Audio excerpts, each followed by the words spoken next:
Deathwing bumps into a bunch of mages who cast a spell on him, which sends him falling out of the sky where he crashes into the ocean. Hear that, mages? One spell. Crassus, however, isn't convinced that Deathwing is dead, but he first wants to free Alexstrasza from her enslavement, so the immortal dragon concocts a brilliant plan of sending one mortal to free her, while he sits back and does nothing. Problem solved. Rhonin decides to team up with Varisa Windrunner, and the two are attacked by a red dragon, but subsequently saved by a Falstad Wildhammer.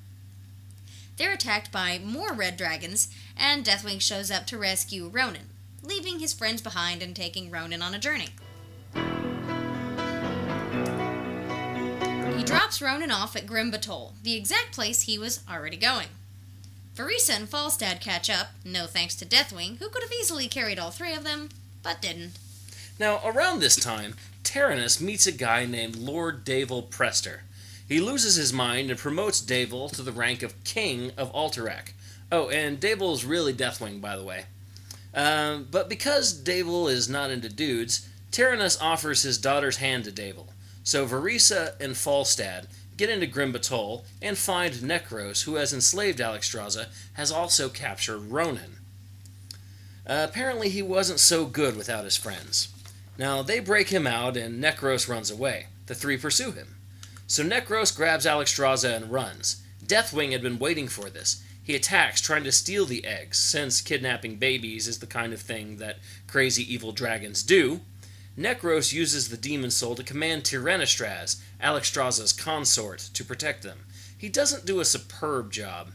So Rhonin finally grabs the demon soul, uses a spell, and destroys it. So I guess we'll never see that again. This frees Alexstrasza, who eats Necros, and grabs the other dragon aspects and chases away Deathwing.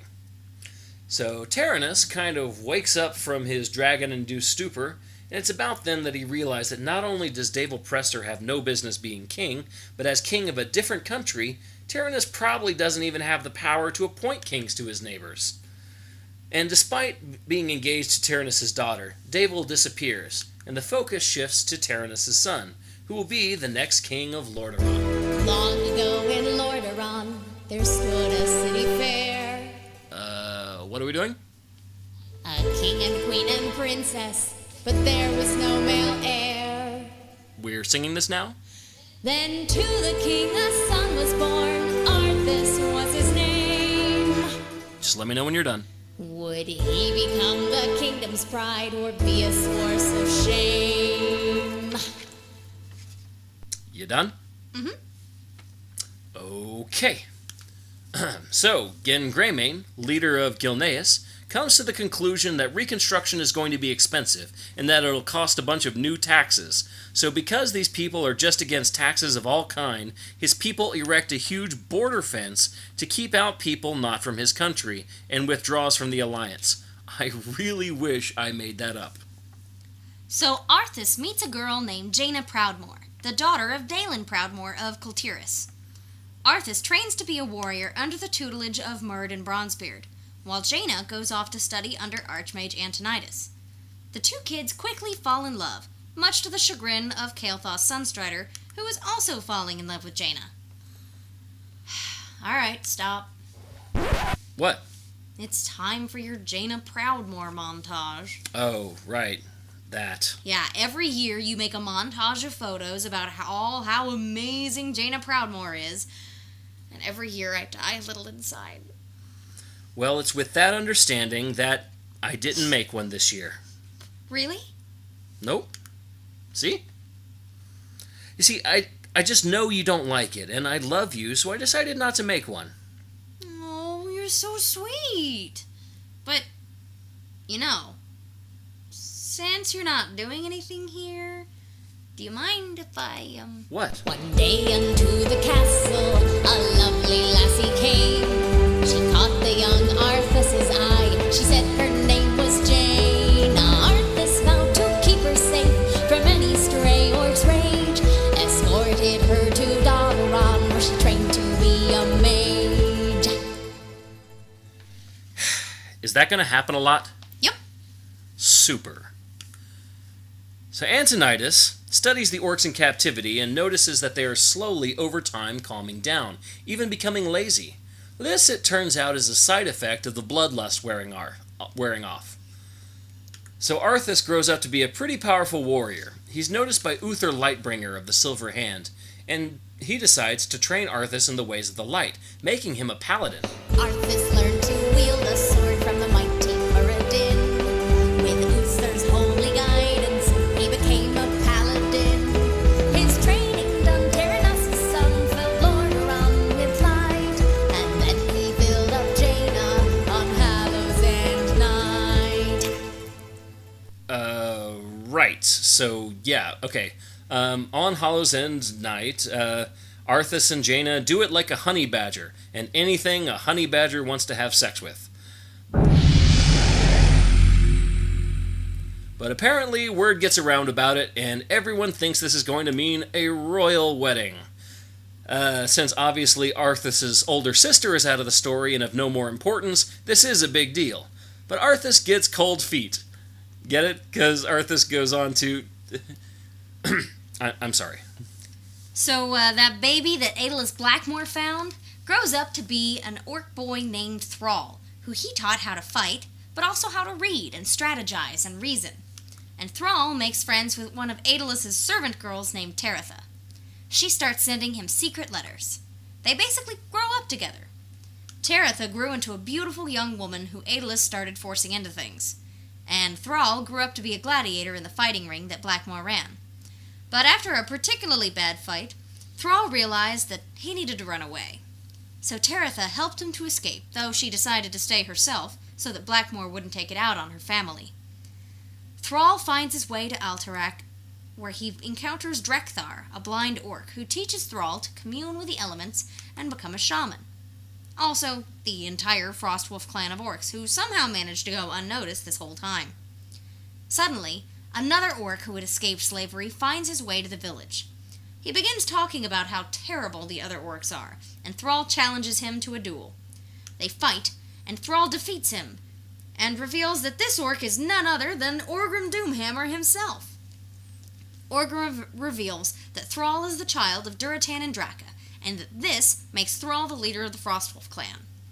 So Thrall decides to take his clan of orcs and go free all of the other orcs who were still in captivity. So they go on a long journey, traveling all over Lordaeron, gathering up the orcs and burning down the internment camps. Until finally, in the Arathi Highlands, at a place ominously known as Hammerfall, something bad happened. Orgrim is mortally wounded, and in his last breath, he gives Thrall his armor, the Doomhammer, and the rank of War Chief of the Horde. So finally, Thrall heads to Durnholde Keep, where Aedelus is. He secretly meets with Teritha and tries to convince her to come with him to avoid a fight, but she won't leave her family and stays. The next day, Thrall shows up at the gates, and Aedelus, who is very drunk, tosses out Teritha's severed head to Thrall. Thrall goes on a rampage and totally curb stomps Aedelus's face off, then destroys the rest of the place. So Kel'Thuzad is a very unusual fellow. He decides to sell all of his possessions and head to travel to Northrend to see if the soul and the armor and the ice needs anything. He goes all the way to Icecrown Citadel, and there the Lich King commands him to go back to Lordaeron. Anyway, Tirion Fordring of the Knights of the Silver Hand meets an orc named Eitrigg, and they fight. Eitrigg wounds Tirion, but then stays to bandage him up and help him recover. Then Lordaeron officers arrest Eitrigg, and Tirion Fordring, feeling in debt to him, breaks Eitrigg out of jail and helps him escape to find the other orcs. So a council was called, consisting of Dalen Proudmoore, Lantis Fowl, Archmage Antonidas, Arthas, and Uther vote together to kick Tirion out of the Silver Hand. And even though it would be a long time before they speak again, Tirion still considers Eitrigg a friend. So Thrall receives a vision where a mysterious prophet tells him to take his people and do a realm transfer over to Kalimdor. So Thrall gathers the other orcs, gets in boats, and stops to pick up Eitrigg. and then goes on a journey across the ocean all the way to the southern tip of the exact same continent we were just on. So, on Darkspear Isle lives the Darkspear Trolls. They're led by Sen'jin, a powerful witch doctor. They're getting kind of harassed by some Kultiris humans. Problems are exacerbated when the once peaceful Murlocs are transformed into bloodthirsty Murloc ninjas who kill and sacrifice to the Sea Witch. While Sen'jin sends his son, Vol'jin, off to become a shadow hunter, taking his friend Zalazane along as well. But about a month into their journey, a bunch of orcs show up led by Thrall. Thrall helps them defeat the humans, but then they all get captured by Murlocs, who are much more fearsome than people give them credit for. Really? Yeah. Murlocs. They're like ninjas. That sound they make, roughly translated, means, "Now for wrath, now for ruin, fell deeds awake." Wow, I never knew. Few did. Anyway, Thrall escapes his prison, not his first time escaping prison, and rescues the Darkspear Trolls. He fights his way past the elite team of Murloc ninjas, only to find that Sen'jin was dying. But before he went, he asked Thrall to lead the trolls off of the island. So Vol'jin and Zalazane get back and find the trolls helping the orcs to build ships, and his father is dead. So Thrall, the trolls, including Vol'jin and Zalazane, get on board and head out. They find some islands that they end up calling the Echo Isles. So when the boat lands, Thrall encounters a group of horse people who are attacking a bunch of cow people. Had there been chicken people, he could have started a farm. But the leader of the cow people, called Tauren, was named Cairn Bloodhoof. Cairn makes a deal with Thrall, that if Thrall will help his Tauren get to an area in Mulgore where they can be safe, then Cairn will tell Thrall where to find an oracle. So he does, and there Cairn leads all of the Tauren who love him dearly. Except for Magatha Grim Totem. I mean, she and the other Grim Totems hate him like a fat kid hates PE. Oh, so anyway, Cairn tells Thrall that the oracle can be found in the Stone Talon Mountains. Alright, so Kel'Thuzad gets a bunch of plague cauldrons together and takes them back to Lordaeron, and everywhere he unleashes them, the people turn into fans of glee. You mean brainless zombies? Isn't that what I said? Well, anyway, Arthas and Jaina get engaged, owing most likely to the fact that pretty much no other females exist in the Warcraft universe at this time. But before they get married, they decide to go investigate Brill, to see about some grain silos that are causing a lot of trouble and plague. When they get there, they find that old man Kel'Thuzad was behind the whole thing, and he would have gotten away with it too if it weren't for those meddling kids. They chase him to Andorhal, where Arthas kills him in the face. But there's still a bunch of undead everywhere. Brave, brave Prince Arthas and the lovely Lady Mage journeyed to the town of Brill to investigate a plague. They found the town in disarray, its people undead slaves, corrupted grain from Andorhal, denied the dead their graves. Yeah, that. Well, anyway, before Kel'Thuzad dies, he tells Arthas that the real guy behind all the plague business is a Nethrazim named Mal'Ganis, and that stuff was really going down in Stratholme. So Arthas tears off in pursuit of Mal'Ganis, and Jaina and Uther tear off in pursuit of Arthas. On his way, Arthas bumps into a mysterious prophet, who tells Arthas that the real action is happening over in Kalimdor, but Arthas ignores the warning and heads to Stratholme. Unfortunately, when he gets there, he realizes that the townsfolk have already eaten the plague-soaked grain, and it's too late for them. When Jaina and Uther arrive, Arthas orders that everyone in the city be killed, but neither Jaina nor Uther are okay with that, so they leave, and Jaina breaks up with Arthas on the way out. From the grave of Kel'Thuzad, Prince Arthas rode with speed. The prophet said, "Take your people and run," but Arthas paid no heed. He rode up into Stratholme to save them from their fate, but the grain had all been baked into the bread the town just ate. You know, the whole minstrel thing has gotten pretty old. Sorry. Can I continue? Sure.